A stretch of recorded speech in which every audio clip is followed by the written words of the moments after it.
É tão lindo, gente, que quando a gente olha para as cartas de Paulo, a gente vê o plano eterno de Deus. Eu tenho certeza absoluta que o apóstolo Paulo não tinha ideia de que quando ele estava escrevendo a carta para a igreja que se reunia em Roma, para a igreja que se reunia em Éfeso, para aqueles que estavam na igreja em Corinto, ou na Galácia, e aos Efésios, como ele está escrevendo agora, ele não tinha ideia que ele ia estar escrevendo também para a palavra de vida, lá no Guarujá, mais de 2000 anos depois. Assim que são as coisas de Deus. Você não faz ideia do que Deus pode fazer com uma pequena semente. Você não faz ideia. E talvez ele não fizesse ideia do que Deus estava fazendo, que não estava apenas discipulando a igreja que tinha acabado de nascer pós-ressurreição de Cristo, mas que estava deixando expresso aquilo que guiaria a igreja até que ele venha, até a volta do Senhor. E com certeza, talvez Paulo achasse como a gente está achando agora, né? Vai voltar a qualquer momento, olha para o céu, qualquer hora está batendo aí, ó. Jesus já está assim na beiradinha, assim, ó. Posso ir, pai? Posso ir? Mas pode ser amanhã, hoje, essa noite, ano que vem. Pode ser daqui 6 anos, pode ser daqui 100 anos, pode ser daqui 500 anos. O fato é que nós vamos nos encontrar com Ele a qualquer momento. Seja pelo arrebatamento, seja pela nossa partida. O fato é que nós temos que estar prontos para estar diante dEle. Porque se Ele não vier nos ares, nós vamos ter com Ele. E aqui o apóstolo Paulo está dizendo de uma maneira muito consistente à igreja em Éfeso, como eles deveriam viver. E ele está fazendo como uma forma de advertência. E esse texto encaixa tão bem com aquilo que a gente está vivendo hoje. Ele diz claramente, e é tão interessante que aqui na minha Bíblia, nessa versão, diz o título, antes do verso 15, tem aqui um subtítulo, e ele está escrito assim: vida em comunidade. Vida em comunidade. Como é que vocês vão viver a vida na igreja? Como é que vocês vão viver a vida juntos, como cristãos, como quem ama a Cristo, como quem espera a volta de Cristo? Até que Ele venha, como é que vocês vão viver? E o apóstolo Paulo está dizendo, ele começa dizendo: tenham cuidado com a maneira como vocês vivem. Como vocês vivem? Você já parou para pensar como é que você vive a vida?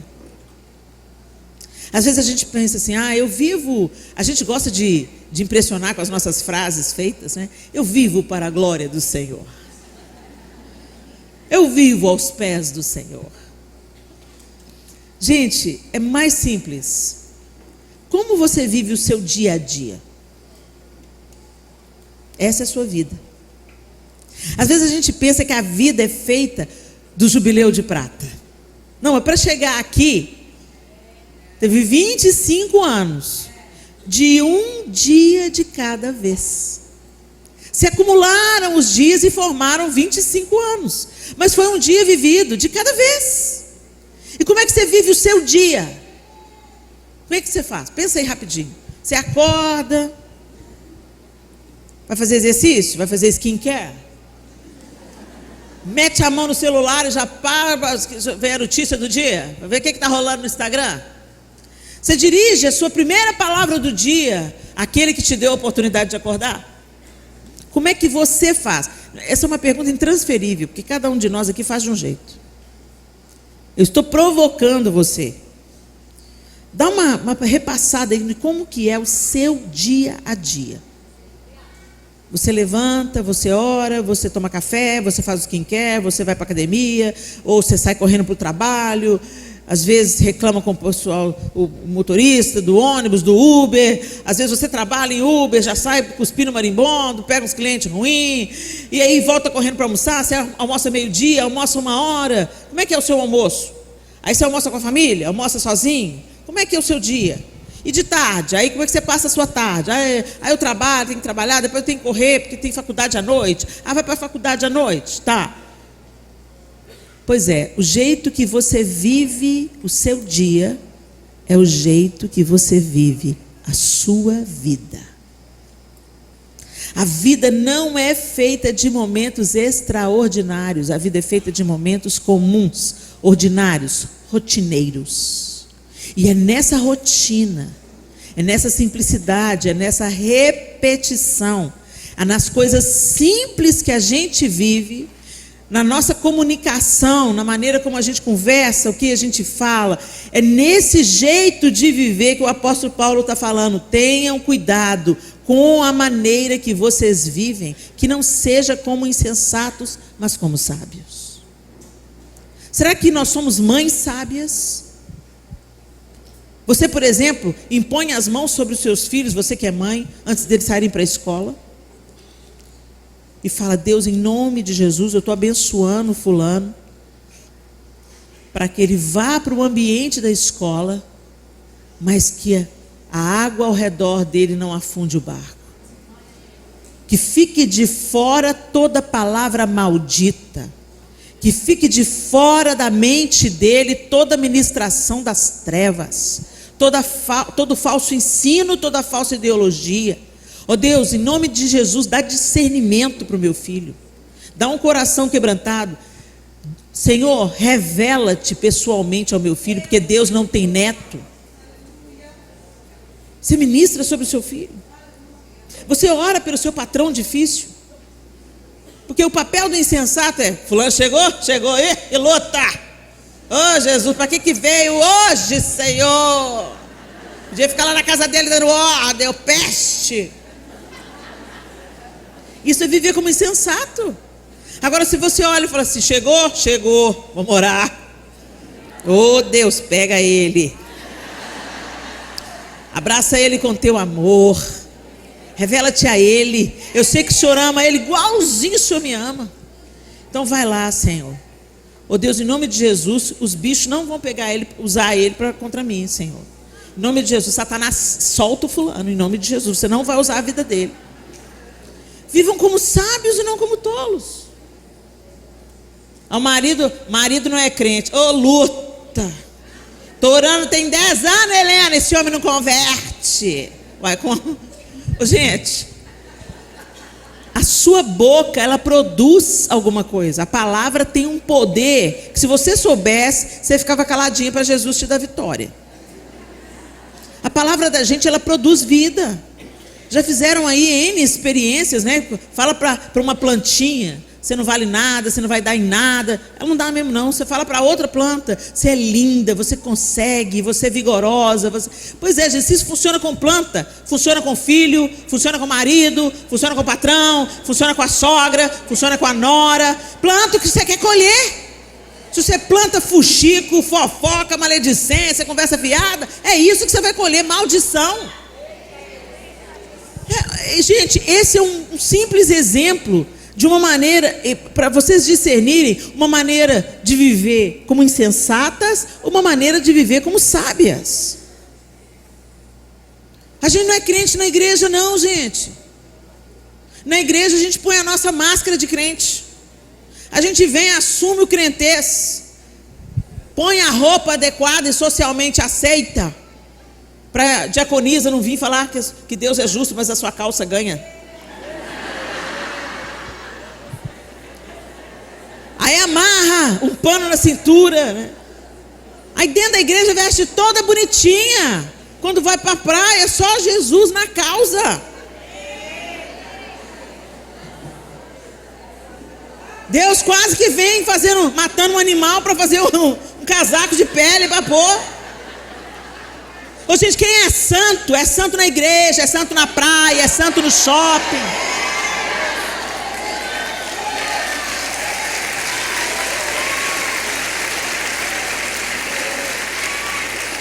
Ah, Helena, você está falando isso aí. Você está falando que eu sou santo. Você está me julgando.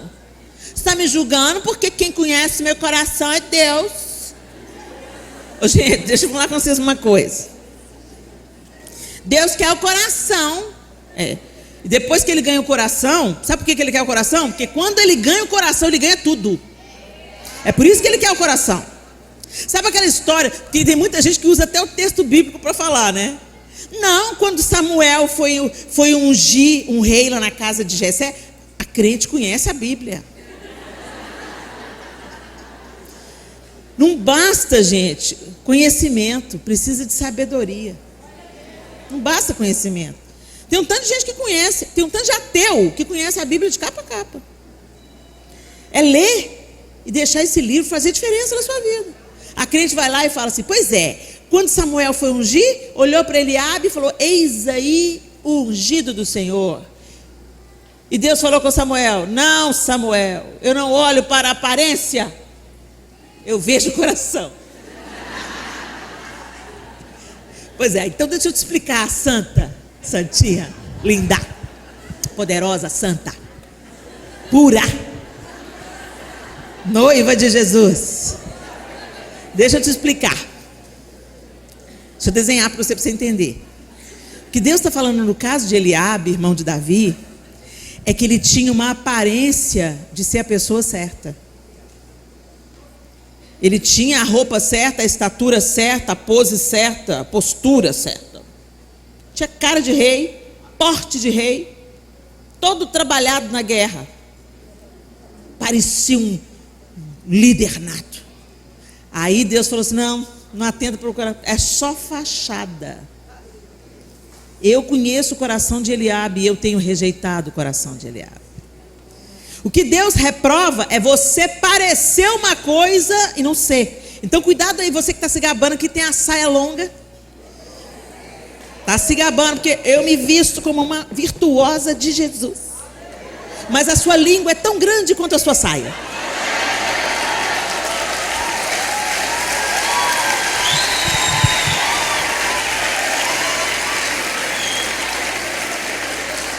O que eu estou querendo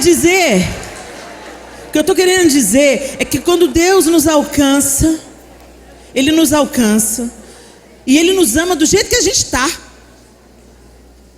Ele nos ama do jeito que a gente está. E o padrão que Ele coloca para a gente amar é: como eu vos amei, que vos ameis uns aos outros. Aí pega, né, gente? Porque Jesus me amou quando eu estava imunda. Jesus me amou quando ninguém dava nada por mim. Jesus me amou num momento que nem eu me amava. Não tinha nada para oferecer para Jesus a não ser pereba. E Ele me amou ali. Mas quando Ele nos ama, Ele nos resgata. E Ele nos traz para Ele. E quanto mais você se aproxima de Jesus, mais a luz dele mostra o seu estado. Para te deprimir? Não. Para te limpar. Para você ser limpa, você precisa saber onde que está sujo. Então essas pessoas que dizem assim: não tem nada a ver, sabe, Deus está preocupado com minha roupa, não. Elas ainda estão no processo. Elas ainda não entenderam que elas merecem ser amadas. Elas merecem ser valorizadas. As mulheres merecem ser respeitadas. As mulheres merecem que o homem que se aproxime dela não a consuma, mas a assuma. As mulheres merecem que o homem coloque um anel no dedo dela e trata ela como uma princesa. Que se case com ela, que cuide dessa mulher, a proteja e a faça mãe de filhos. E seja um parceiraço ao lado dela. É isso que você merece, moça.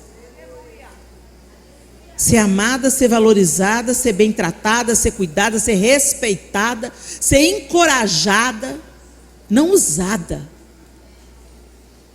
como algo que se consome e descarta. Você não é uma coisa, você não é um pedaço de osso, um pedaço de carne. Você é uma mulher. E Deus te criou de uma maneira elevada. E Ele decretou sobre você: eu farei para o homem uma ajudadora que lhe seja idônea. Ajudadora, Helena, vai ler a Bíblia e entende o original. A mesma palavra que fala que a mulher é ajudadora define o próprio Deus nos Salmos. Ajudadora é aquela que é solução, aquela que é socorro, aquela que chega para resolver problemas, e não aquela que está ligada nos barracos. Vocês estão entendendo, gente? E o apóstolo Paulo está dizendo: vivam como sábias, não como insensatas, porque os dias são maus. Se portem de maneira sábia. Se vistam de maneira sábia. Falem de maneira sábia.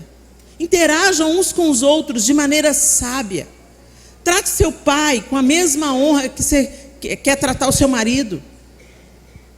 Trate seu filho como uma joia preciosa que Deus te confiou para cuidar. Você não é dona do seu filho, você é cuidadora do seu filho. Deus nos ajude, Senhor, a viver no seu padrão e não no nosso. Porque o nosso, quem que é nosso modelo, gente? Hello? Globo é modelo. Hollywood é modelo. Revista. Por que as mulheres da Bíblia, você segue aquela influência lá, ela é linda, botocada, linda, bumbum durinho. Quando acaba o jogo, as peças de xadrez vão todos para a mesma caixa. A gente está valorizando coisas que não acrescentam em nada a nossa vida. A gente cuida muito da aparência, mas não cuida do coração. E aí, é sobre isso que Deus estava falando lá. Eliabe tinha um coração raivoso, invejoso. 2 capítulos para frente, você vê ele maltratando Davi, porque Davi foi no fronte de batalha levar mantimentos para eles e para levar notícias deles para aliviar o coração do pai. E ele trata Davi com desprezo. Ali ele mostra por que Deus estava rejeitando o coração dele. E o nosso coração como está? Gente, quer a gente goste, quer não. As pessoas vão nos ler antes de a gente abrir a boca. Antes de você falar quem você é, como você pensa, em que você acredita, as pessoas vão olhar para você e elas vão dizer quem você é. Antes de você ter chance. Sabe por quê? Isso não é julgamento não, gente. Isso é comunicação. Tem uma comunicação não verbal. Se você vê uma pessoa sendo grossa com um garçom, não adianta chegar para o convidado dela e ser doce e gentil. Ela é grossa. Porque ela, na verdade, ela trata as pessoas que não têm nada para oferecer para ela, como ela verdadeiramente é. E diante de Deus eu quero te dizer, nós não temos máscaras. Ele nos vê mesmo quando a gente fala manso. Pedro era estourado, precipitado. Falava o que estava na ideia. Arranca a espada, corta a orelha de Malco. Vai negar, não vai levar ninguém. E Judas, a gente podia pegar esse dinheiro e ofertar na vida dos pobres. Que o nosso coração se revele através da nossa maneira de falar, maneira de vestir, maneira de tratar o outro, maneira de obedecer o pai, a mãe, maneira de honrar e de cuidar daqueles que Deus tem te confiado.